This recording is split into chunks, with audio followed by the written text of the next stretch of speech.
গতকাল রাত ৮টার সময় প্রধানমন্ত্রী মোদিজির জাতির উদ্দেশ্যে ভাষণ ছিল। তো সেই ভাষণে উনি নারী শক্তি বিল পাশ হয়নি এই নিয়ে উনি খুব দুঃখ প্রকাশ করলেন এবং উনি বললেন যে মহিলারা সব ভুলে যায় কিন্তু মহিলাদের অপমান ভুলে যায় না। মোদিজি, এখানে আমার কয়েকটা প্রশ্ন রয়েছে আপনাকে। লোকসভায় 240 জন এমপির মধ্যে আপনার দলের মানে বিজেপি এমপি মহিলা এমপির সংখ্যা হলো মাত্র 31 জন। তাহলে পার্সেন্টেজ কত দাঁড়াচ্ছে? 12 আশেপাশে। লোকসভায় আপনার দলের মধ্যে মহিলা এমপির সংখ্যা হলো সব থেকে কম। সব থেকে বেশি বিজেপির এমপিদের উপরে রেপ কেস চলছে। অঙ্কিতা ভান্ডারীর নামও নিশ্চয়ই আপনি ভুলে যাননি মোদিজি, তিনিও একজন মহিলা ছিলেন। প্রায় 2 বছর ধরে মণিপুর জ্বলছে এবং সেই মণিপুরের রাস্তাতে যখন মহিলাদেরকে উলঙ্গ করে হাঁটানো হয়েছিল তখন আপনি কেন 8:30টার সময় জাতির উদ্দেশ্যে ভাষণ দেননি? উন্নাও, হাথরস, কাঠুয়া কাশ্মীরের এই সমস্ত হাজারো নারীর ধর্ষণের কেস আছে।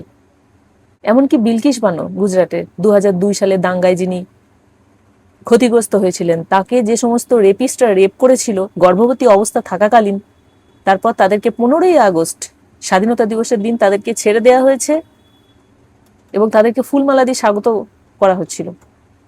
তখন আপনি সেই সমস্ত রেপিস্টের বিরুদ্ধে কেন কথা বলেননি মোদিজি?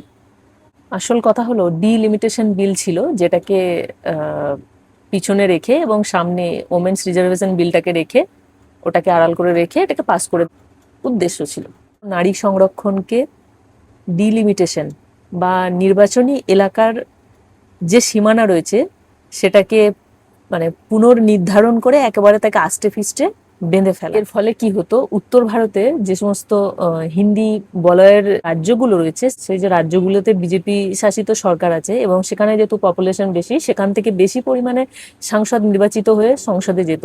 এবং যে সমস্ত এলাকায় যেমন দক্ষিণ ভারত বা পশ্চিম বাংলা সাংসদ কম নির্বাচিত হতো, অথচ দক্ষিণ ভারত পপুলেশন কমিয়ে নিয়ন্ত্রণে রেখে দক্ষিণ ভারত আর্থিক ক্ষেত্রে অনেক উন্নতি করেছে। এটা কিন্তু মাপদণ্ড হওয়া উচিত ছিল। উত্তর ভারতের গোটা হিন্দিভাষী অঞ্চল থেকে গোটা দেশটাকে শাসন করা হতো এবং বিরোধীদের অস্তিত্ব সংকটে পড়ে যেত। এই জন্য বিরোধীরা সবাই মিলে বয়কট করেছেন, আনতে চেয়ে। আমাদের সংবিধানের যে ভিত না, সেই ভিতের বিরুদ্ধে এই জিনিসটা হতে যাচ্ছিল।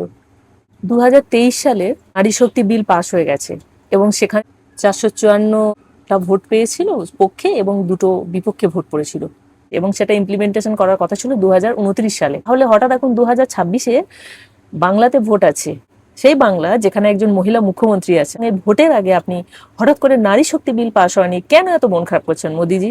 আপনি আমাদের দেশের প্রধানমন্ত্রী, সব কথা বলে সাধারণ মানুষকে আপনি কেন বিভ্রান্ত করছেন মোদিজি? তাই দেশের সাধারণ জনগণকে বলবো, আমাদের দেশের লোকতন্ত্রকে বাঁচানোর জন্য আমাদের মুখ খোলা দরকার। যে সরকার যখন ক্ষমতায় থাকবে তাকে প্রশ্ন করা দরকার। এই সরকার আজ আছে, কাল নাও থাকতে পারে, সরকার আসবে যাবে। সর্বতভাবে দিন শেষে আমাদের প্রধান লক্ষ্য হওয়া উচিত আমাদের দেশের উন্নতি করা।